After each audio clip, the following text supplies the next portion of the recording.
Okay.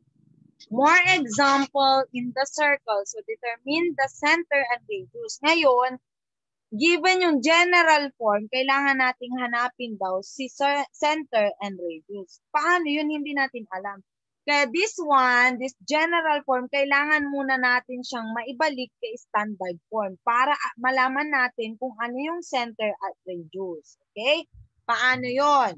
Okay, ganito lang yun. Pagsamahin mo yung parehas ng variable that is x and x. So, x squared minus 4x. Pagsamahin nyo yan.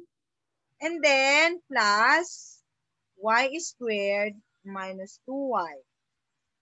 Tapos, si 4 ilipat natin sa kabila. I-equal na. Yung constant term sa kabila. Okay? And then, pag na-arrange mo na yan, gagamit tayo ng completing square. X squared minus 4x. Mag-blank tayo dito. Blank ko muna yan. And then plus y squared minus 2y. And then blank ulit is equal to 4. Okay. How to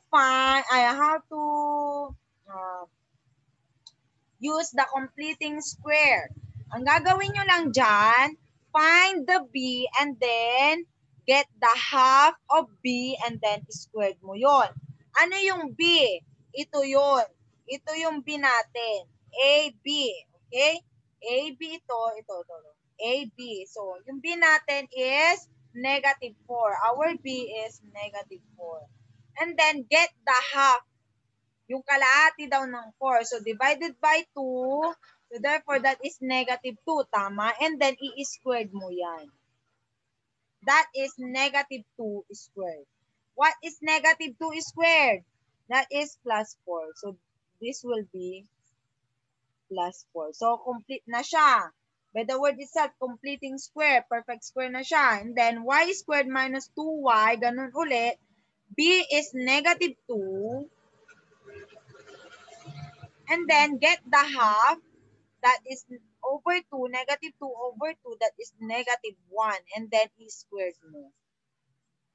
That is negative 1 squared. What is negative 1 squared? That is positive 1. And then, yung in-add mo dito na plus 4 and plus 1, i-add mo sa right side para maging balance.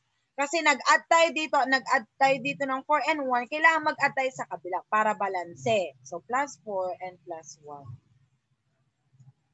And then, Ano kapag negative? Ay, kapag nilipat mo dun, positive lahat ng nilipat dito. Negative. Kunwari, negative yung yung idadagdag mo dito. Kailangan negative din idadagdag dito.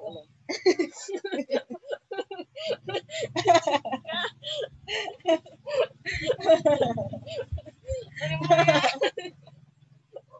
Ang lahat positive. Pag inano ko, hindi siya positive daw. Negative. Inuan to inad mo. No negative. Wala man. Hindi balance. Tama. Kung anong sign dito, yun din yung sign na yan mo. Kasi wala na example sa libro namin yan. Kaya hindi ko tinuro. Kaya aliwaran ito dahil. Tagaran din. Kaya po.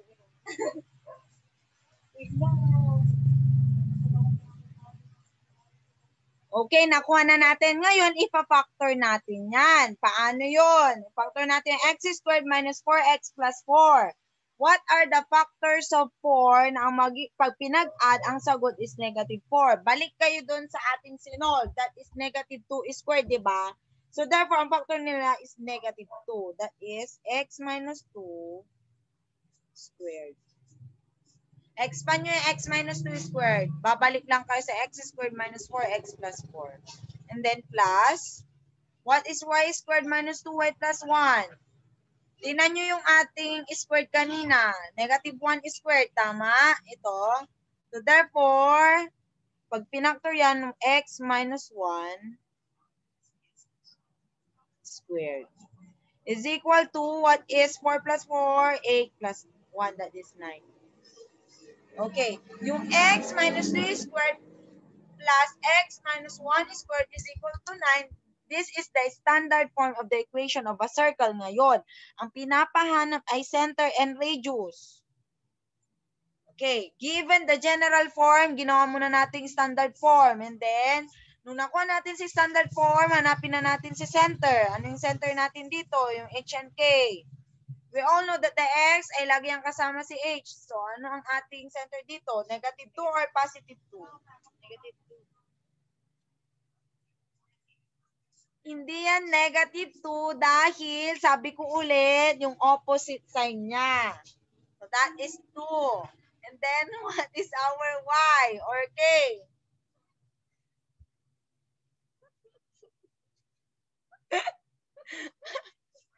Mali itong katabi ko. Hindi ko ma-post.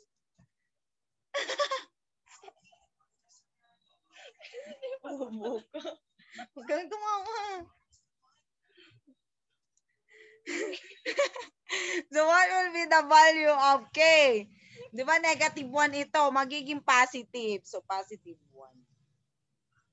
And then, what is our radius? Di ba? We all know that the radius is r squared is equal to 9. So, square root, our radius is 3. So, the radius is 3. Okay? So, the answer is, the center is 2, 1, and the radius is 3. Maliwanag. Okay. X squared plus y squared minus 4x minus 2y minus 4 is equal to 0 suggests that the center is at 2, 1 and the radius is 3.